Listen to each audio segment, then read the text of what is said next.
Hi guys, if you have your name tags, that'd be cool. Yeah.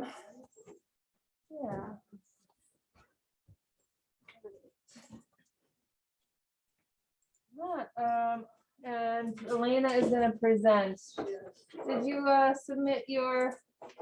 I tried to, but it said the media that I put in had failed, so I think I have to. Okay, I can try you to- can also just email it to me. Okay. All right, so it is the third day-ish of Introduction to Gender Studies. So this is the last day that I'm really allowed to provide a Zoom link, supposedly, unless there's like really, unless I get sick or something. Okay, which I shouldn't because I already got the COVID. All right. All right, so try to be here from in person from now on. All right, so attendance. Let's see. All right, Erin here, Elijah here, Justin, hello, welcome. Hal is here, Keely here, Lauren there. Lillian is present online. Tony is here. Gary Goodman, the third. No. Naya is not here yet. No M today. Or at least not yet. Brian is here. I had to remember. Azana? No? Not yet anyway. Dylan? No. No Dylan. Nicholas, I thought I saw you come in. Hey, Nick. Sophia. Welcome. It's good to have you. I don't have any more copies of my syllabus, but it is on Canvas. Elena is here. Nicholas. Wait, are you Nicholas Nevins? Yeah. Okay, good. Bruto. Isabella, Izzy, there you are. Mareke? We'll figure that out. Okay, Megan. Hello, Megan, are you new? Yes, I'm new from Monday. Okay, all right. So you probably got a syllabus? Yes, I've seen it online. Perfect, good. Okay, and Sophia, here, this is our homepage with and you click on the day to see, what to read, recommended. If this makes you more comfortable, you can also just go to modules. There's the syllabus, presentation instructions, and schedule. Megan, did you sign up for a presentation day? I do not. All right, so Sophia and Megan, why don't you stop by after class and we'll get you a presentation day, okay? All right. And hold on, I gotta open up. Yes. My email so that Elena's presentation is here. Now, while I kind of do that, remember, here's the presentation of lead class discussion for 15 to 20 minutes. It's basically lead discussion about the assigned material. Okay.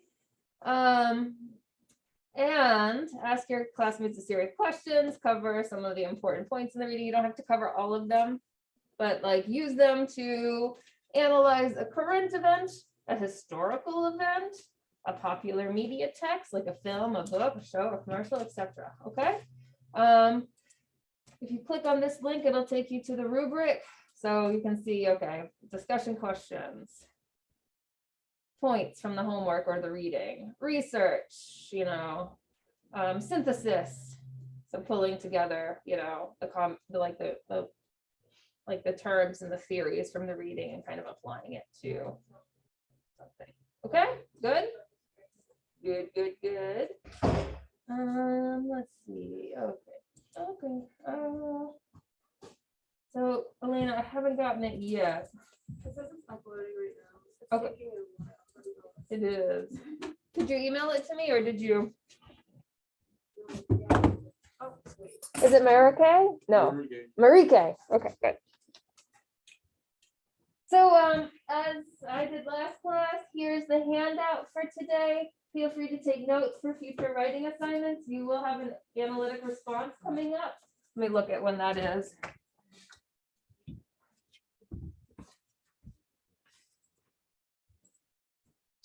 All right, your first analytic response is due by midnight Monday, so you can use anything that we talked about in class, as well as anything we talk about in class on Monday. So this is an 8 a.m. class, so like it's not due till midnight. Okay, I'll remind you again on Monday. All right, let's see. All right, it's so last class we talked about, social structures and structures of power. This class we're talking about femininity, gender, media, all that good stuff.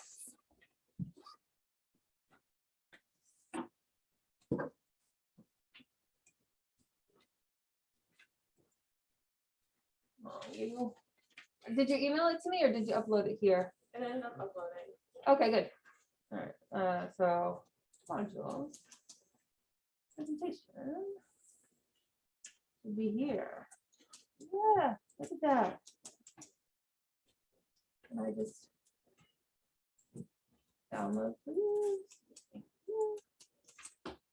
All righty, here we go. All right.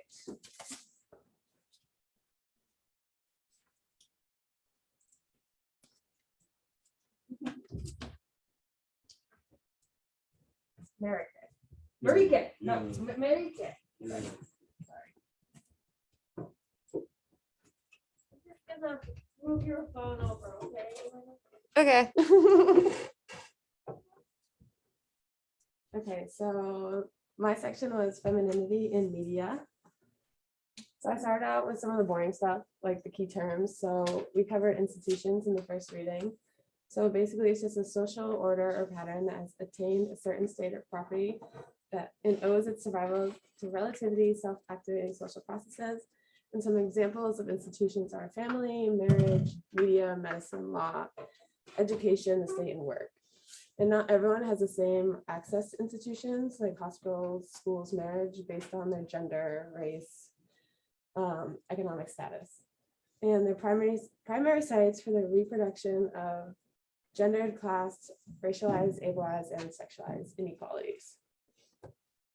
Some more key terms, just basics. Cultures is a system of symbols, values, practices, and interests of a group. Ideology, ideas, attitudes, and values of the dominant culture. Dominant culture is the groups within society that hold the most power, which doesn't always mean it's the most popular group. And social structures, they have three parts. So socially constructed ideas, principles, and categories. And institutions that distribute material resources to stratified groups based on socially constructed ideas, principles, and categories. They also shape or structure experience, identity, and practice. So first we're going to talk about heterosexual masculinity.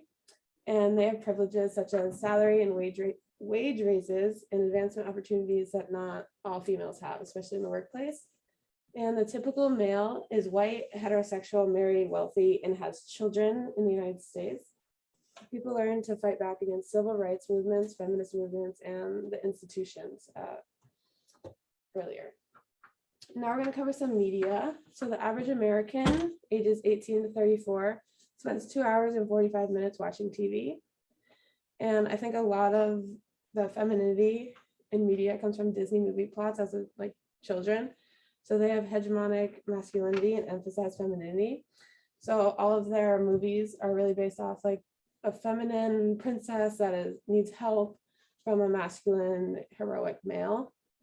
And these princesses have also created beauty ideals and unrealistic futures for these little girls and boys. So I have a clip from a Disney movie.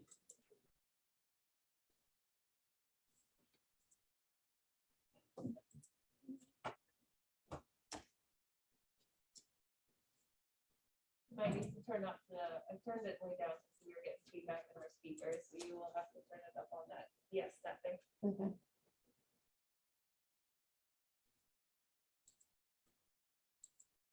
Keep turning it up. Turn it up till it's in the red.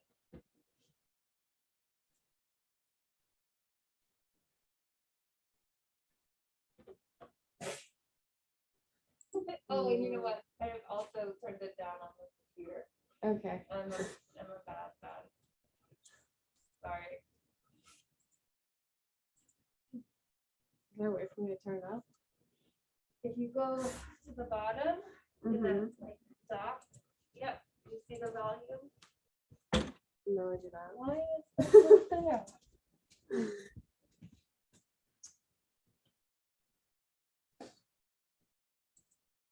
Oh, oh.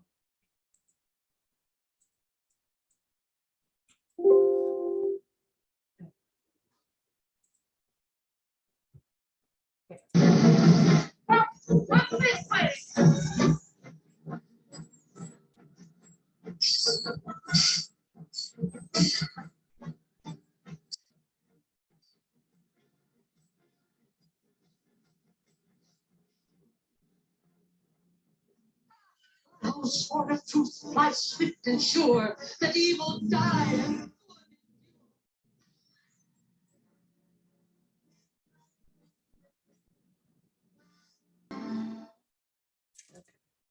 And that was just a perfect example of one of the weak and vulnerable princesses being saved by the strong and heroic prince.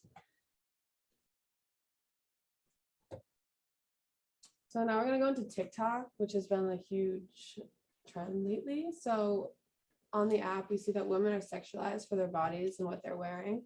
A lot of the women on there, they can't wear bathing suits or their accounts get banned. And it has really been a toxic community, especially for females. I often see in the comment sections that they just get bullied for no matter what the video is about or how they look. They're constantly trying to make viral content to get like, oh, what's what I'm looking for? Like attention, not attention, but like to feel validated, I guess, by their followers. Oh, where did I And then with Instagram, a lot of the photos you see in there aren't actually real photos. They're all edited images and creating unrealistic body images, especially the model accounts that are on there. And a lot of people only care about the amount of likes they get and the number of followers they have. A lot of them seem to make up fake lives to make others jealous or want to be them. And what was the last piece of media that you saw that brought down women? It can be on any app or like. You know, on TikTok, like that Brooklyn girl. Yeah. I see that a lot. Yeah, it was Sienna May also. I don't know if a lot of you know her. She gets a lot of backlash because she's very body positive. Sienna May. Yeah. And next we're gonna move on to Instagram and TikTok models. As you can see, like these aren't really realistic bodies that women can achieve. And I think there's a lot of editing that goes on that makes women just really not like themselves or their bodies at all. And emphasize femininity, serving the interests of men, and hegemonic masculinity is masculinity tied to marriage or in heterosexuality. So there's a lot of editing bodies in the media. So they're cutting apart bodies with a camera frame and recrafting their bodies through digital manipulation in order to create feminized bodies with characteristics that are largely unattainable. And I have a few questions. So what are the effects to such an overwhelming amount of exposure to media that is saturated with advertisements, especially at a young age? I feel like it's like so much pressure to want to just like buy stuff. Like, Yeah. I need that. And it's like have like those like those sneakers or like those sweatshirts or whatever, especially on like Instagram and TikTok. Like every other one is like an ad basically. Exactly. And I feel like it just gives a lot of stress and it's never like you're never content with what you have. It's like you always want the next thing. Yeah, I also see ads a lot about things that are improving your body or making you skinnier or helping you get a better figure, which I think is also very toxic. And yes, Some of the other effects might also be like anorexia, right? or body Like eating dysmorphia. disorders more generally, Mhm. right? So along with like the pressure to like spend all your money, also is to like starve yourself. Yeah. Right? Other stuff, or other stuff. I was also gonna say plastic surgery. Yes, that's very, like getting your lip fillers after you see all these girls with Which huge is like lips. a combo of like spending money and lip fillers, eyebrow, like eyelash implants. Mm-hmm. Yeah. And then what do Disney movies have to do with how kids grow up and live their lives today?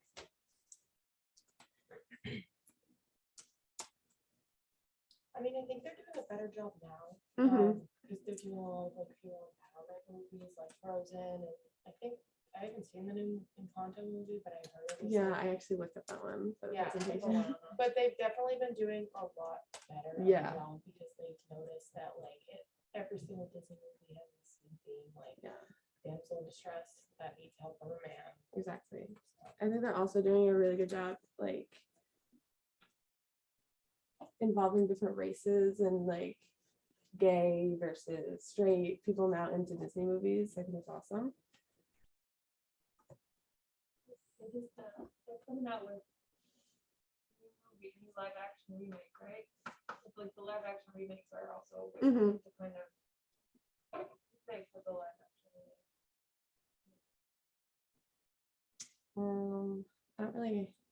I haven't really seen any of them, to be honest. I'm not really a Disney person. I've watched like That's 2 silly. Disney movies. Yeah, like I feel like the live action remakes are like lip service almost. Does that make sense? Mhm. Like Zendaya gets to be the Little Mermaid, right? I think casting of her is more important than what they actually do with the film. Yeah, right. So next we go on to females in magazines. I know magazines aren't really that popular anymore, but this was a huge topic in the reading. So a lot of the models in magazines seem to be white women with petite figures, and they all have European facial features. And the women of color usually get put into nature scenes with animal print, and so like recall a civilizational past, and they are almost made to look like animalistic or savage creatures in political cartoons. And the media depicts the world from a masculine point of view, representing women as sex objects, especially in social media these days. And gays, trans, and lesbian characters in media are stereotyped and misinterpreted, and they're often made into like comical scenes as a joke. And I have a clip from a Family Guy. Slytherin, or maybe Hufflepuff, or trans women aren't really women. Wait, what? I mean, the first 2 things. Okay, who's the next girl or boy? There's only those 2. I think those type of cartoons are especially. Slytherin, Oh or maybe Hufflepuff. I mean, the first. okay. Jeez. Those cartoons like Family Guy, American Dad, all those, they try to take real life situations and make them into jokes that they have gotten backlash before, especially for those kind of jokes. And this is an example of Sassy Magazine. It was in one of the readings. They have gotten a lot of hate for sexualizing young women, and they're no longer popular, and it's healthier for women's mental health that way, I believe. As you can see, they say, how hot can you get? And are you guy obsessed? And dating strategies for young women that don't really need to be focused on that, especially as a teenager. And their magazine models, they're used to remind young girls not to eat and starve themselves. Body dysmorphia is rising in adolescence, and I think it has to do with a lot of social media. They want to seek admiration from men, and they have a lot of topics that say like boy magnet beauty, how to get the boy. And one of the editors from Sassy Magazine said there's a traditional expectation that African Americans don't sell magazines, so they won't be putting colored women on their front of their magazines because sales aren't as good as when there's white women on the front. And a lot of these people go for the male gaze, so which encourages men to view women as objects and encourages women to see themselves as objects of men's desires. Have you experienced this as a child with teen magazines? I know like they used to be popular. I used to read them when I was younger, and like they have like these quizzes in them, and I just think they're very toxic for young women to be reading.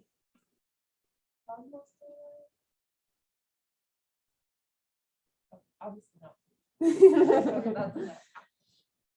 So body dysmorphia has become a very like similar topic with these. So do you think body dysmorphia is rising drastically? And if so, like I feel like everyone in here knows somebody or either has body dysmorphia or some type of eating disorder or an unhealthy relationship with food.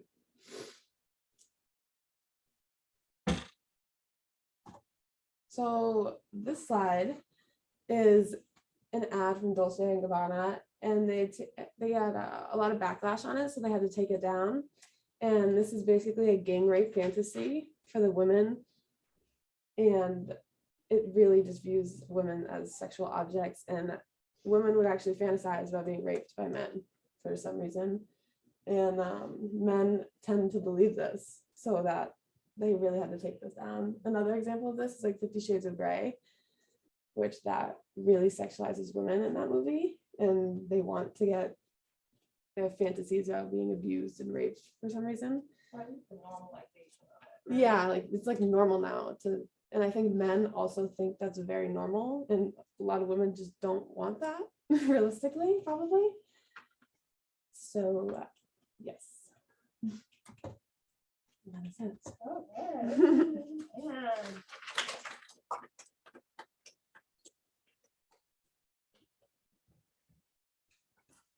Minutes on the dot. Oh, perfect. Oh, this is not my phone. No, I kept looking at yours being like, who's texting me?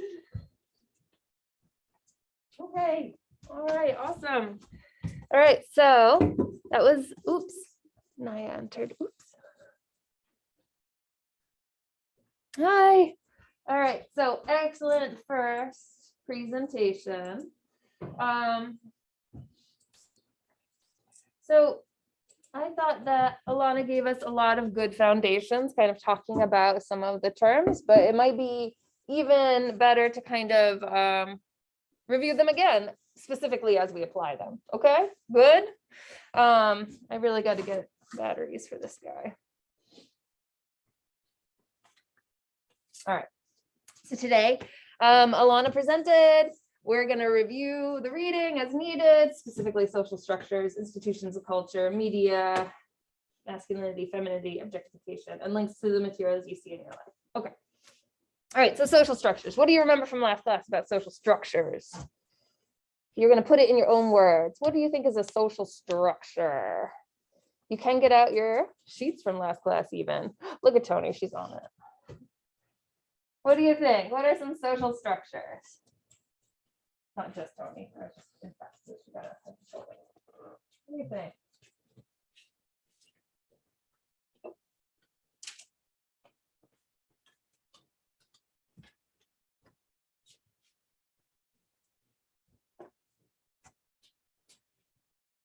What is a social structure? See, this tells me I probably didn't review it enough. Yeah, it's kind of like what underlies all of our society, like the relationships we have, the roles we take, what we think is possible, stuff like that. So, so social structures I have is like our ideas about what is good and moral, and our ideas about ourselves and how we define ourselves, which kind of takes the form of, can be kind of reflected in institutions like government, schools, media, prisons, markets, as well as interactions, as well as, you know, how we kind of think about ourselves, our biases and behaviors. And then this stuff can all kind of, it's a cyclical relationship. So we're not just dupes, kind of controlled by media, but we definitely are socialized, right? We're socialized to behave in certain ways. We're socialized to think about ourselves and others in certain ways. And a lot of this can become visible thinking when it comes to like institutions, whether those are institutions with written rules or unwritten rules. So do you remember we talked last class about an example of an institution with like, so like a social structures are kind of vague and you see it by its effects, but social institutions usually are kind of regulated with clear boundaries and roles, okay? Do you remember what we said last class? An example of that? So if we're thinking about an institution, some institutions are school, right? So a social institution one of these is school or education system, right? Do you remember what we talked about? A particular rule? An example of like a particular dress code. Excellent. Thank you, Elijah. Dress code. So this is an example of specifically kind of written rules, written codes, right? Regulations that kind of reflect a social structure, an idea of what it is to be good or moral, right? So dress code, and you know, you can really see the kind of unequal, help me out here. You can really see the inequality in that, the gendered kind of inequality in that, right? Because there's lots of rules for women or for students who identify as women, and there's less for those who identify as men, right? Make sense? Good? Helpful? All right. So these are social institutions. They repeated it again in today's reading. You know, it structures our thoughts and behavior. So that's really important. Especially like who is included. So who is included in the media?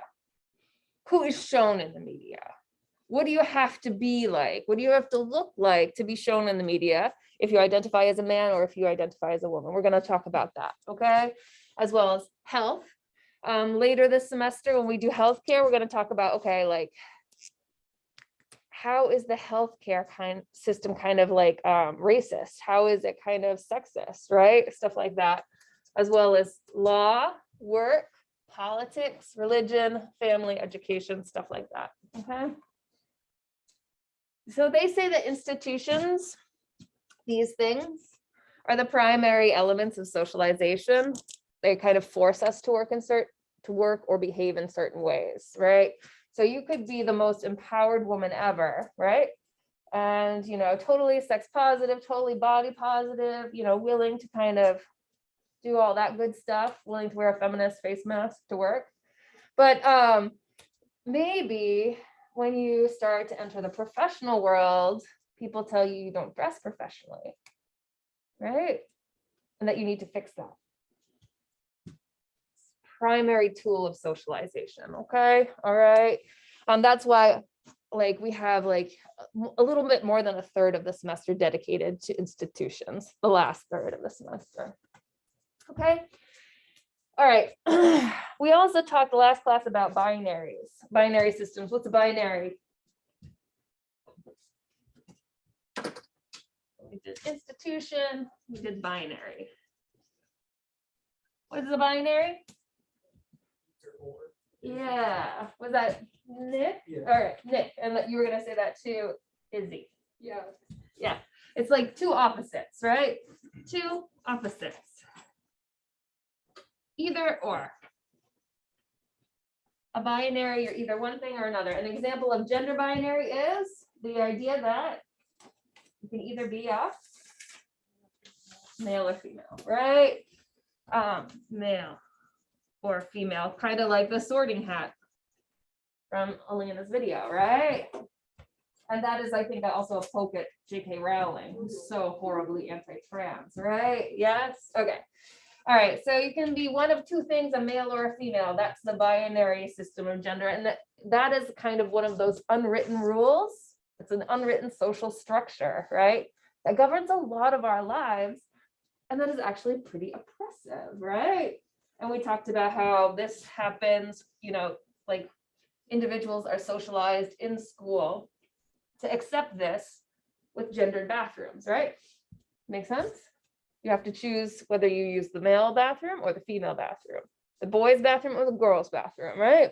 And there's no other kind of options or alternatives. Okay, we want to kind of use this class to kind of point out that this is false, right? This is, while it's a primary kind of social structure, it's actually really harmful and bad. Why? Why is it bad, the binary system? Makes you feel like you have to be a certain type of way. No one can ever live up to the perfect ideal, right? And so it's harmful to all of us. So these kind of definitions end up being kind of contradictory, right? No one is perfectly man or woman all the time, right? And so some like we're all kind of individuals, or messy, or complicated, right? You can't be a perfect man all the time. You can't be a perfect woman all the time. And then when you're not, you feel threatened, lacking, discouraged, depressed, all those things. So it can lead to lots of psychological problems, cognitive dissonance, all that problematic stuff. Why else is it a problem?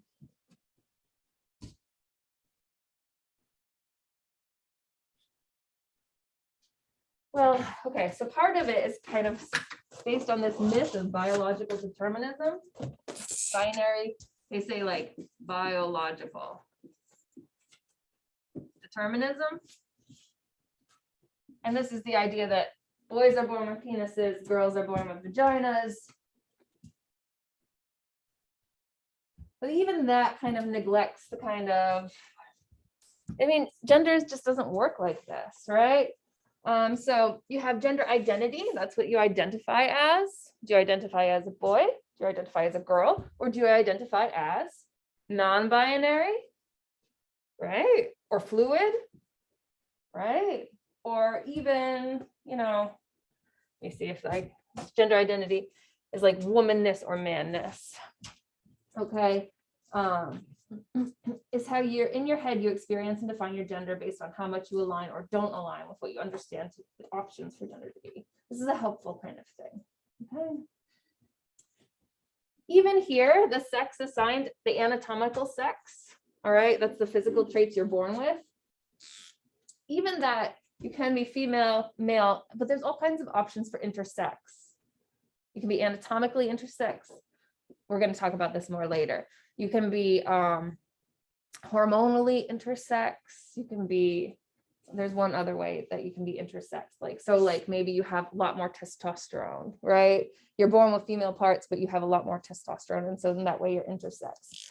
Or you're born with something between, this is anatomical, extremely big clitoris or extremely small penis, right?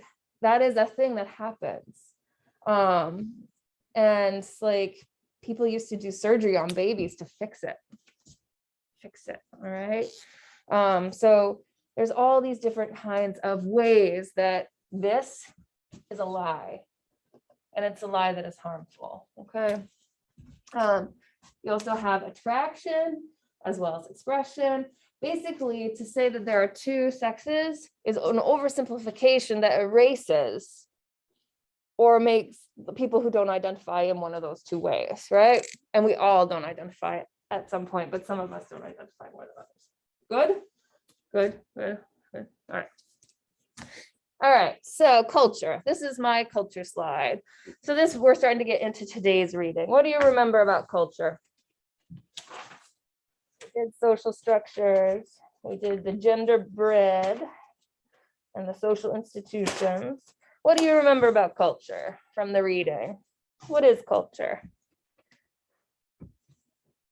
How is it different from society? Honestly, that's what kind of kept popping up for me, right? Okay, we got society and culture. What is society and how is it different from culture? What is culture? How is it different from society? Here, let me show you some pictures. Sorry, that might be helpful. All right, so culture, look, there's a lot of overlap, between social institutions and culture. We got clothes, we've got language, medical cures, religion, child rearing methods, food, folk art, celebrations. Okay, so what is culture and how is it different? Okay, if I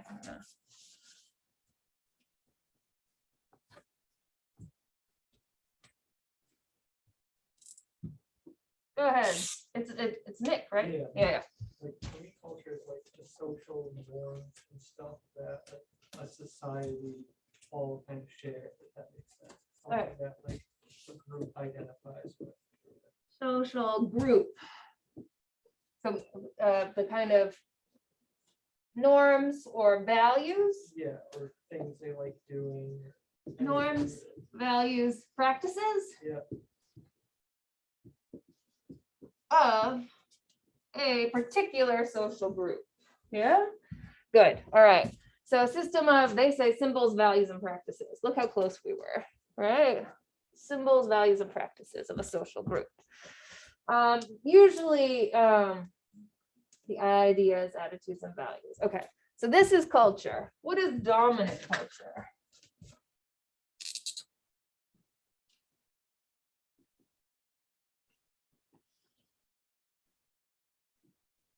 I use this word a lot, which is why I want to make sure you guys know what I mean when I say dominant culture, honestly. What do you think? What is dominant culture? I'm gonna put norms, values, especially values, practices, set by or to accommodate people with the most social power, right? Is that helpful? Hopefully I'm not using too many terms like, vocabulary. Okay, set by or to accommodate those with the most social power. Those who are most powerful in our society. So dominant culture is usually the culture, the norms, the values that accommodate or benefit or are set by whom? Who is the dominant culture in America? Yeah, white, cis, hetero, right? So in America, this would be usually an example of white, cis, hetero. Cis is you identify with the gender you're born in. Hetero is you're attracted to the opposite sex, right? Good. So white, cis, hetero. We said male. You said male. Male. What else? Wealthy.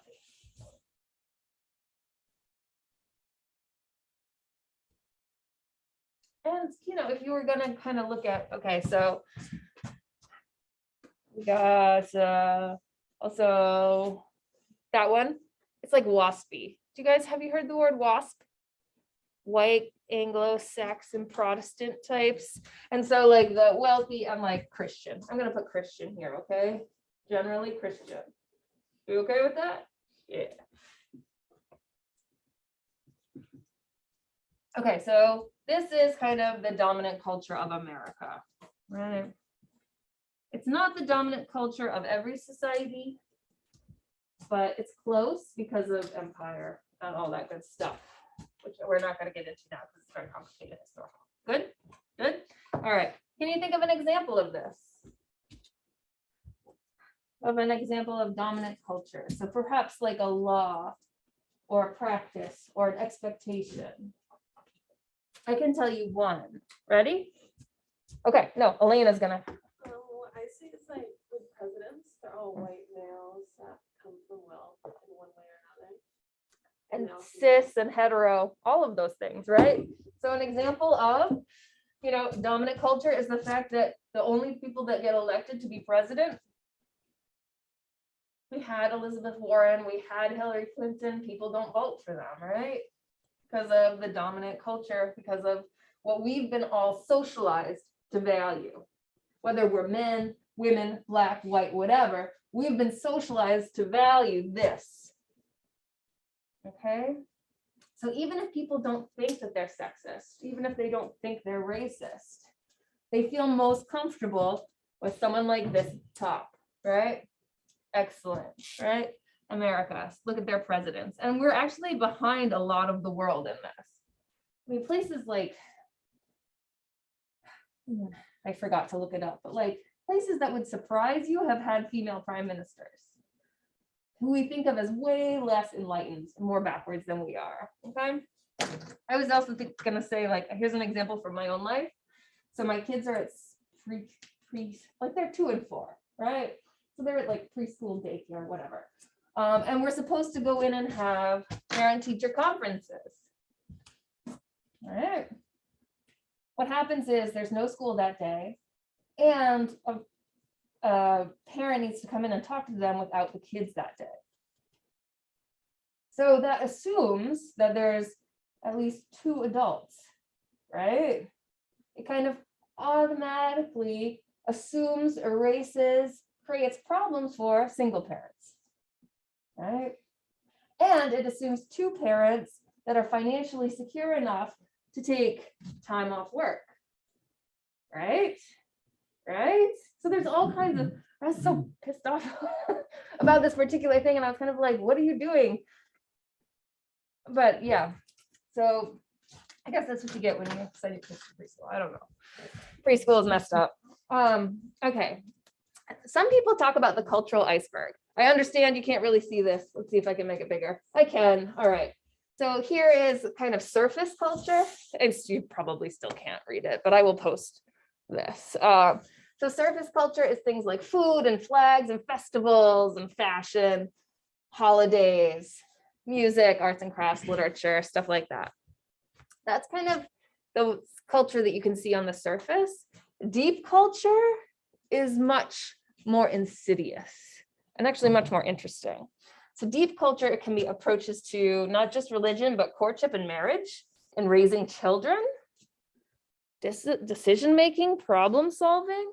That's an example of deep culture, okay? It's a kind of difference that is not on the surface or easy to see, right? As well as notions of courtesy and manners, what it means to be polite. That's going to be different depending on your culture. It might not match the dominant culture, right? As well as time. Native Americans, for instance, there was a lot of kind of stuff written back in the day about Native Americans and how they don't think of time as linear. And how this actually caused them so much problems, so much erasure, so many cultural kinds of violences were done to them because of this. All right, media. What is media? Examples of media are, you know this. Even if you didn't do the reading, you know this. What's media? What's one example of media? Oh, the internet. Internet. The internet is an example of media. Excellent, Marike. Marike. Why self? Why? What else? Movies. Good, Nick. What else? Advertisements. Yeah. Newspapers, books. How about music? Video games. Yeah. Okay. Music videos. Do you even have music videos anymore? I'm so old. Anyway, so you can kind of look at how media is an institution, and I feel like it's the institution that's most relevant to our lives, honestly, especially your lives, as you're kind of in that position between childhood and adulthood, right? You may have been to work, but you don't have, like, it might have been be a little spotty, right? I assume not too many of you are married. It's probably a bad assumption of mine. Maybe you've had 3 or 4 marriages. No, okay. But like, probably you don't have as many healthcare problems as like a lot of these emerge in adulthood. But media, we get from almost like from birth, right? Very, very early on. And so we can look at who is visible in media, okay? So for example, here's the media landscape. This is as of 2019, okay? So the media landscape. On evening broadcasts on the news, 63% of newscasters are men, which means that 37 are women. So that's like, 2 for every 1 woman, right? Which tells us that men know things and men talk more, or like that's the implicit message, right? Print, men are 60% of writers, women are 40% of writers. Similar, right? Similar kind of messaging. On the internet, men post 60% of content, women post 40% of content. And, on the wires, I forget what the wires are. I should remember this. I think this is like like the like very respected news. So like Associated Press, BBC, stuff like that. That's actually worse than regular news, which you wouldn't expect because they think of themselves as so liberal, but 69 versus 31, okay? So this is kind of news. Here is film. I wonder if I made this big. Yeah, I did. Look at that. I've been experimenting with PowerPoint. All right, so on screen, these are in films. Only 30% of speaking characters are women. So that means 2 men speak for every 1 woman who speaks in films generally. What is this an example of? There's a kind of vocab word or term from the reading. Symbolic annihilation. Like people are just not visible. And that's what symbolic annihilation is, okay? So in films, 28.8% of women wore sexually revealing clothes as opposed to 7% of men. So the idea is that women are only valuable when they are sexy, right? 26% of women actors get partially naked in a film as opposed to 9% of men, right? 10% of movies featured a balanced cast. 10% of movies have gender equity on screen. That means 90% of movies are more heavily weighted to our dominant cultural values, right? Make sense? Usually, and this is true not just in front of the camera, but also behind the camera. Let me see. I put anything there? Increasing. Like also like the number of female directors is kind of crazy. It's like less than 10% of directors are women. Okay, it's getting better, but it's not great. All right. This was one of the recommendeds. This talks about, I'm just gonna put this online, okay? This, if you're ever interested in kind of analyzing a reality TV show, do you guys watch reality TV shows? What are some that some of you watch? The Kardashians. I was wondering if Kim was still relevant because I feel like Kim is like the monster lurking under the bed of today's topic, right? Like Kim Kardashian totally dominates media because of the way she chooses to portray herself, right? Maybe it's just because yesterday I was like reading a story about how like she has another photo that's photoshopped. Look at her weird leg, right? And so yeah, I don't know. That was a bit of a tangent. What else do you watch for reality shows? Oh, probably like Too Hot to Handle. I have to watch that one. Okay, Too Hot to Handle. What is it about? Help me understand the premise. It's like a bunch of people from different countries. I'm not countries, like states. Anyone want to help? Yeah, and they can't touch each other. So it makes it Okay. and they're like, and they make them like the hottest people ever. Even though they're not. Exactly. Okay, all right. I think I get it. Because there was something similar on British TV where people, what is it? Okay, Love Island. But there was also one where they were like they didn't show anyone their face and they had to like pick their based on like genitalia, like who has the best penis. Like it's like yeah, it's game shows are if you want to do game shows, if you ever want to do game shows in an analytic response, this could be a very good thing. This person, it's a little dated. She's talking about stuff like bridezillas. Anyone seen bridezillas or Say Yes to the Dress? She also talks about wife swap, which I don't think is a thing anymore. Yeah, 8% of directors, writers, and producers are women. Oh no, 83% are men. Ugh. Let's see. And it says, no women of color, no power of media. Yeah. Okay. Let's talk about emphasized femininity. What are some examples of emphasized femininity? Remember, what is emphasized femininity? Elena kind of showed it to us. Think of Sleeping Beauty. is a perfect example of emphasized femininity. What does it mean to be a woman? Means like a woman just being an object for men, basically. Okay, so they're for men? Yeah. Okay, good, good. I was gonna even go like more concrete, like you gotta be pretty. I mean, like, that's the thing that I really feel like with Sleeping Beauty. She's tall, she's skinny, she's blonde. She's got those very pointy features, right? Yeah. She's very tall, she's very skinny, she's blonde. She's unconscious. Am I wrong? And when she's not unconscious, she's either singing or sad. Right?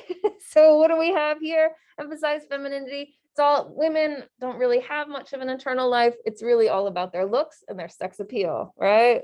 And their standards of beauty, okay?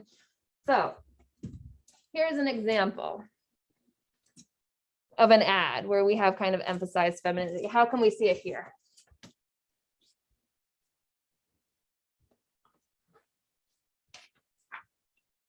What do you think?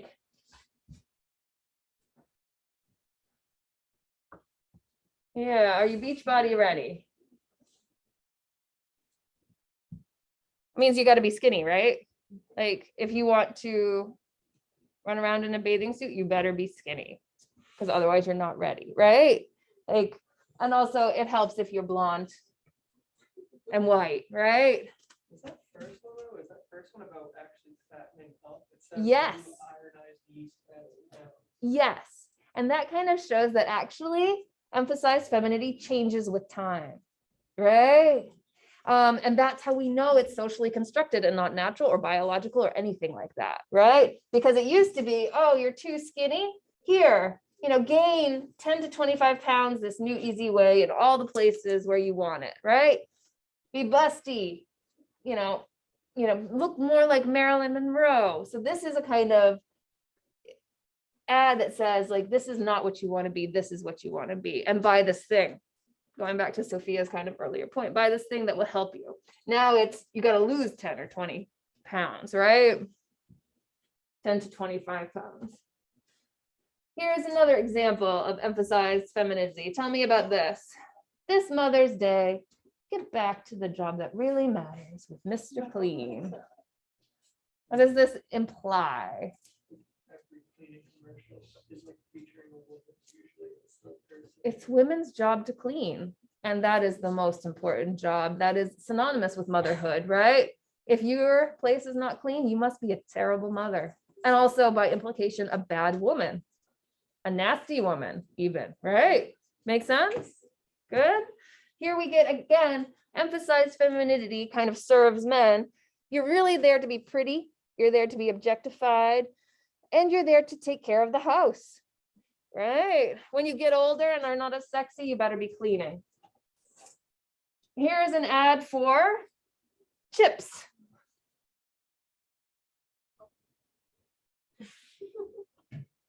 Let's sell chips by talking about boobs, right? And then like also shaming women who might, you know, have gotten plastic surgery for their breasts, right? Right. Also selling chips. We support women's football, especially those sexy, right? Like women athletes are, their athletic abilities are secondary to their sex appeal, to their appeal to a kind of male gaze set by the dominant culture, okay? This is one of my first favorite. You guys know about this ad campaign? The Perfect Body by Victoria's Secret. What do you notice? Thinking about some of the stuff Elena talked about race, about gender, about, what do you notice? They're all so skinny. So skinny, so tall. It helps to be skinny when you're like 6'3", right? That does help, but it's not everything, right? They're all of a very specific body type. Victoria's Secret put out this line by saying like, look, we have underwear for all types of body because they're all bodies are the perfect body. And then this is the background. Talk about hypocrisy, right? What about race? I mean, even the women of color have white features or feel a bit whitewashed, right? And not only that, but they're surrounded by white passing, right? Make sense? So this kind of goes back to Elena's kind of comment about like, look, even now, like we assume that women of color and women of certain body types don't sell things. And so we privilege certain kinds of beauty. All right. But it doesn't just kind of go with women. Women is kind of the easiest. It's pretty low hanging fruit. It's easy to look at the ways that emphasize femininity are kind of conveyed by media. There's also hegemonic masculinity. And so the media tells us what it means to be a man. All right. All men are not equal. Neither are their razors. Tell me about this ad. What is it saying about how to be a man? You buy my razor, you'll be a better man. In fact, you'll be as good as David Beckham, right? Just buy this razor and you could be what? Tell me about David Beckham. Sexy, built, skilled, famous, white, handsome, conventionally handsome, right? Yes. And so what does it mean to be a man? Here we have another one, milk for real men. If you're a man, you should be what?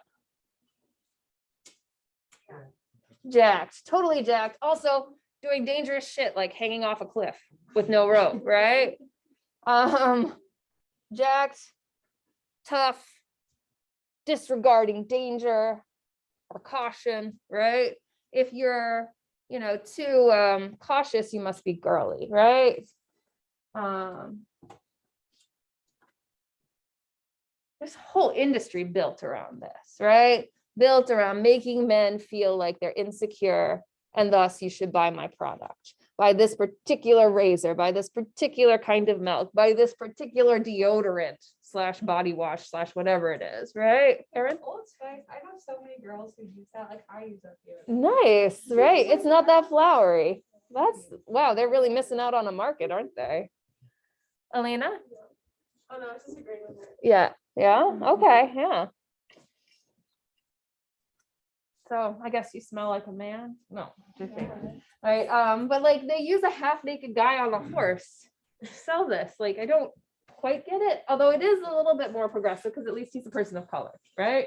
But even if you're a person of color, your hair has to be neatly contained. You still have to be jacked and conventionally attractive, right? Their spokesman before this guy was Terry Crews. It doesn't get much more jacked, imposing than Terry Crews. Here's an Axe ad. You guys know about Axe, right? Most sexist shit ever. What is this one kind of conveying? Here, I'll see if I can't put down the shade to help us. What do you think?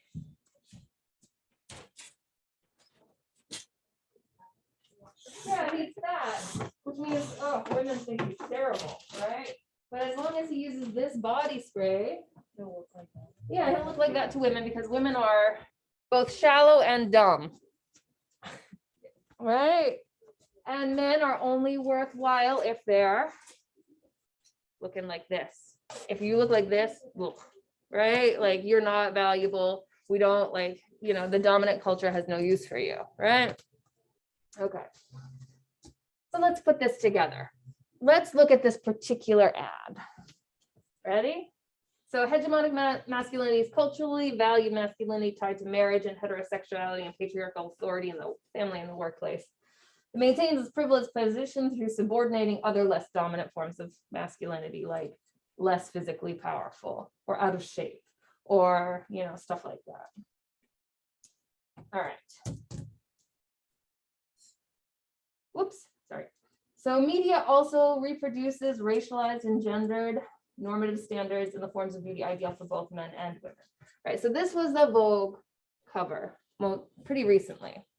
Here, I'll move out of the way. What do you notice about the gender roles it implies? He looks really tough, and she's just like looks all fun and flirty. Yeah, so this is LeBron and this is Giselle, right? Buchanan, right? So it becomes that like LeBron is the standard of masculinity, and if you're not LeBron James, you're inferior. So you might as well buy Vogue because it can help you get there, right? Also, he's looking aggressive. I think that's what you're kind of saying. Like he's looking aggressive. What else do you notice about him?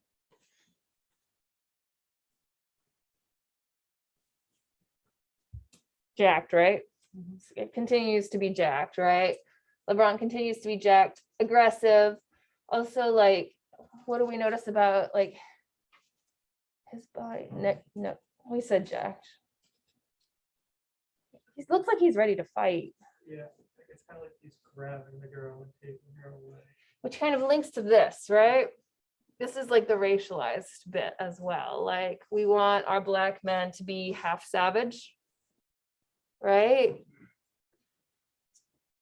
And our white women to be half naked, right? And maybe even, I don't know, threatened, but like he gets to be tough and aggressive. In fact, if he's anything friendly, that's not manly enough. She has to be friendly and sort of passive. And look how much room she's taking up compared to him. Taking up half the space, right? All right. So this is kind of where we can start to see that media reproduces racialized and gendered normative standards in the forms of beauty ideals for both women and men, right? Okay, all right. Elena already talked about this, but you can see here her face. Let's talk a little bit more about this kind of Dolce & Gabbana commercial. What is it doing? What does it want you to sell? What is it trying to sell? This is always my question, actually. I'm not actually sure. Like, what do you think it's trying to sell? Probably like a fragrance that attracts men. Probably a fragrance. Okay, all right. I think you're right. It could be like a perfume, right? Dolce & Gabbana sells perfume, right? It also sells dresses or underwear, but also sells suits, right? Does that make sense? Yeah. So what is this kind of ad saying? Here we got hegemonic masculinity means that men are aggressive, jacked, and always ready for sex all the time, ready to take it by force if necessary, right? Whereas women are pretty, skinny, which also equals to weak, right? And, you know, just kind of okay with being dominated, right? Here's another suit ad. So this one is geared toward men. I realize I'm kind of in the way here. Let me move.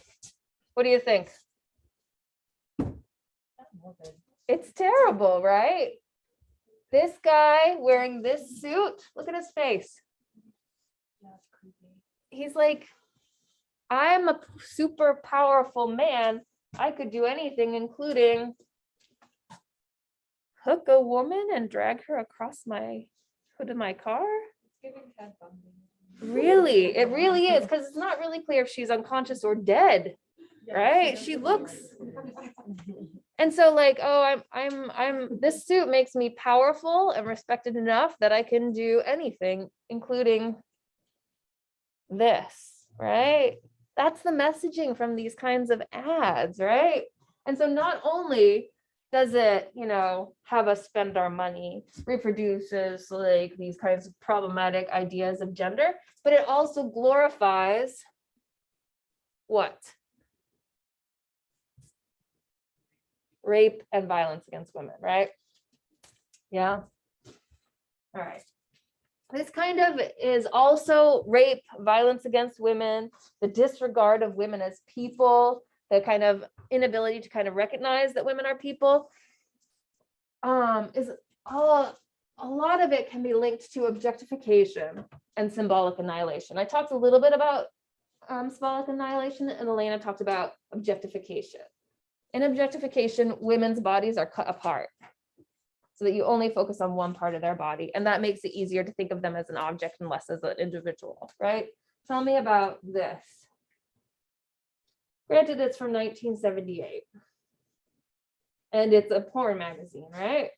We haven't talked yet about porn, but it is like the way that most people get instructed in most people get their sexual education, right? We need to talk about why that's a problem maybe next time, right?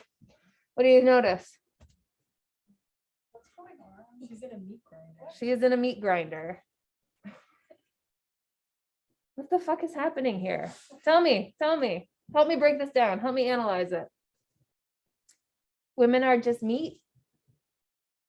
And in fact, their top halves are not even really worth keeping, you know, intact. Like, this is the part that matters. The rest of it is just ground beef.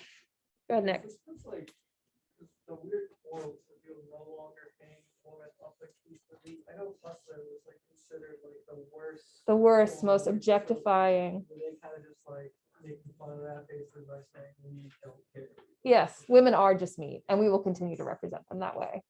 Yeah. So this is, they said, the last all meat issue, grade A pink. It's really gross. But lest we think that this is gone, recently there has been something in the media called the Headless Woman Project. Have you guys heard of this? So the Headless Woman Project looks at movie posters, so posters that advertise films. And they look at how many women are decapitated, delimbed, right?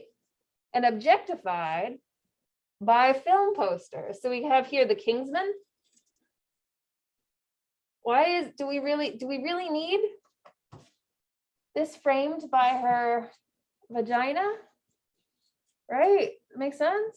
Like here, this is Homeland Security. Like Beauty and the Geek, his head is in her cleavage, right? Trying to think, what else is one you might have seen? Well, lest we think this is over, here's an ad for Wonder Woman. Headless, as if the important part of her is her mouth and her boobs, right? Okay, all right. In a movie that generally people kind of think of as pretty empowering, we still get this kind of messaging, right? All right. I don't think teen mags is it's not obviously still a thing, right? But as Elena said in her presentation, I feel like it's gotten repackaged through social media. And thus it's having women participate in their own self-objectification, right? Does that make sense? And so we don't have too much of this anymore, although Girls' Life is still around, right? This is what I kind of grew up with. But we still have the same ideas, especially on social media, right? Is this still relevant? I would say yes, even though it's written in 1996, which is like so long ago now. Okay. Oh, this is the reality TV show. Anyone still watch The Bachelor? Okay, so she talks a lot about, Ponzer talks a lot about The Bachelor. The only thing we really care about is how women look in a bikini.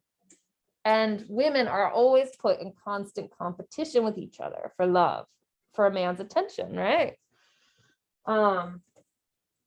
America's Next Top Model. You guys watch that?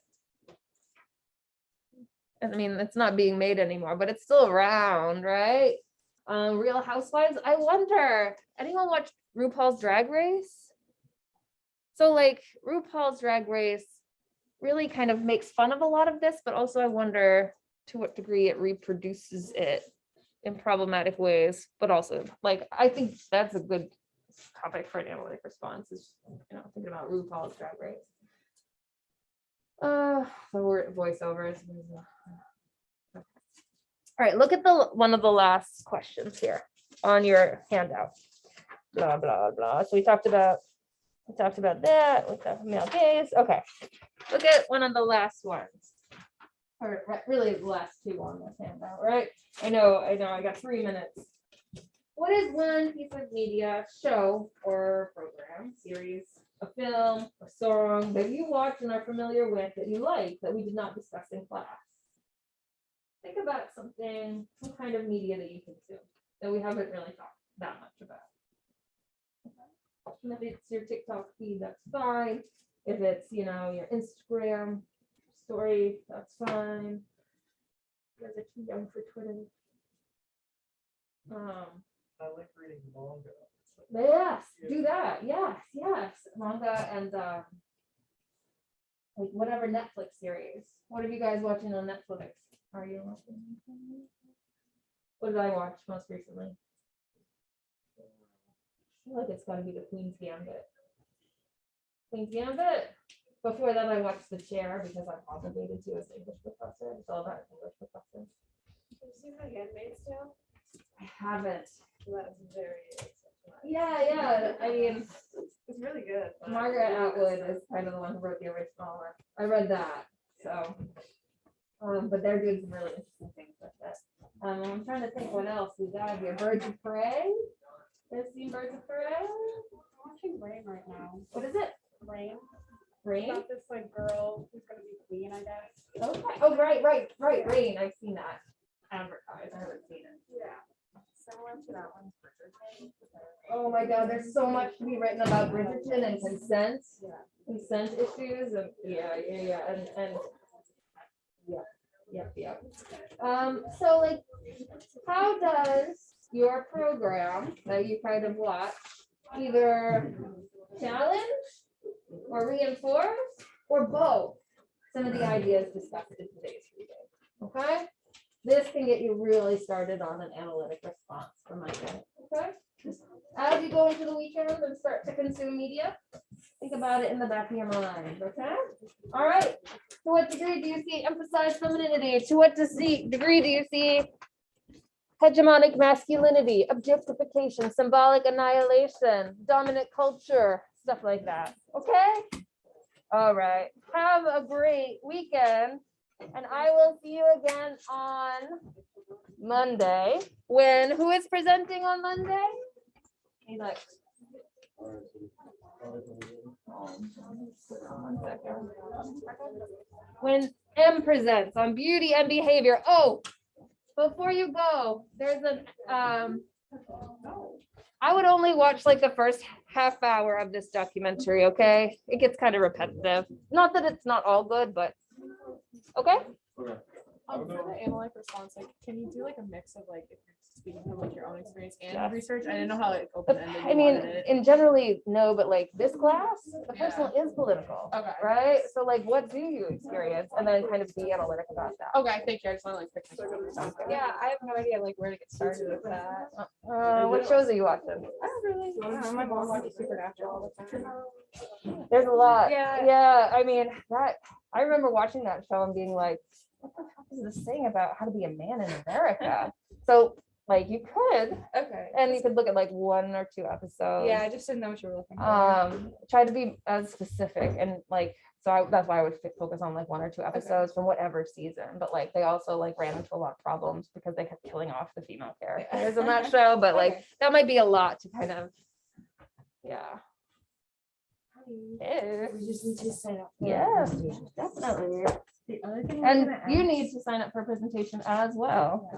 The other thing I was gonna ask is I entered this class on like Monday afternoon. So I got an email that I was absent on Monday, but I wasn't actually like, Okay. in the class yet. Oh. You know what I mean? Can I put So, excused?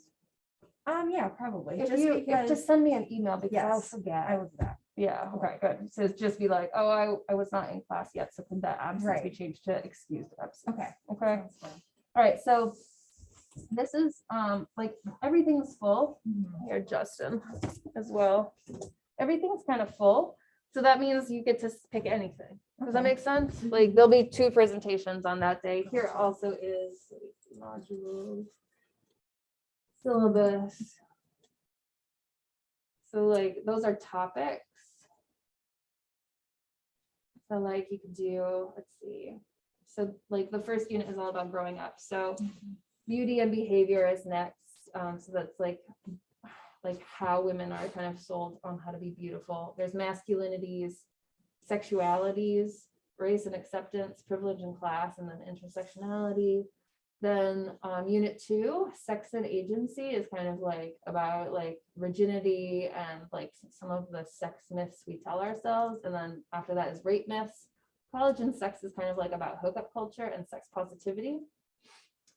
Then we got abortion and reproductive justice, gender and sports, intersectional dating. So that's like dating between races and stuff.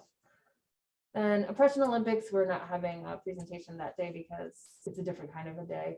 But power at work is like the workplace and gender and race and stuff. And then we got the family. So that's like the nuclear family. Then we got domestic violence, welfare, healthcare, education, the prison industrial complex, globalization, the future of feminism. Let me see if anyone's withdrawn, okay? All right, let me see. I feel like the guy who for welfare, I don't know if he's around. I don't know if he's here. All right. Okay, Izzy. M's still here. Emma, Erin's still around. Lily is still around. Naya is around. What about Curtis?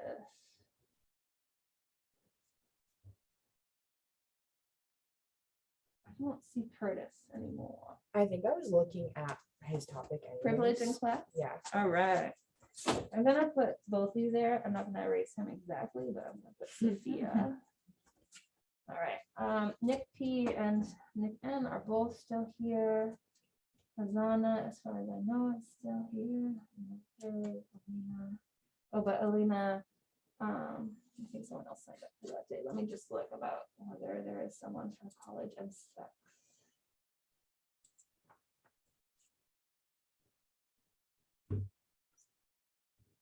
So that would be Elena's second one. So if you wanted to, you could go that. Yeah, I was actually thinking of that one myself too, so I could do that. All right. So instead of Elena, we got, remind me your name. Megan. Megan. MEAGAN. You could also call me Meg. G-A-N or Yeah. no H? No H. You can call me Meg too if that's easier.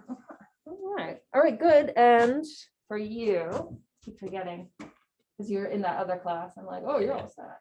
Let's see. People. Kel is still here, Lauren's still here, Keely's still here. I think, Thank you, Thank Professor. you. no problem. Have a Remember. good day. I think Lauren might have signed up for a second day. So she has abortion and reproductive justice, but then she also, it looks like she's got power at work. You want that day? That is power. Yeah. Mhm. Let's see, that's unit 3. Let me see. Yeah, I'm okay. I'm gonna put you there, Justin, okay? Thank you. No problem. That's all you can. Let's see. People. Tony's still around.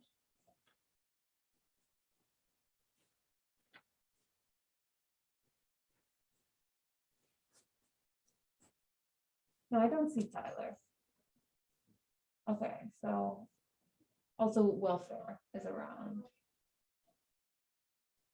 Work or welfare? I'll do work.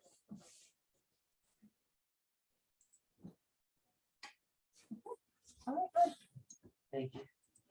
Thank you. I'll see you in an hour. So See you soon. bye.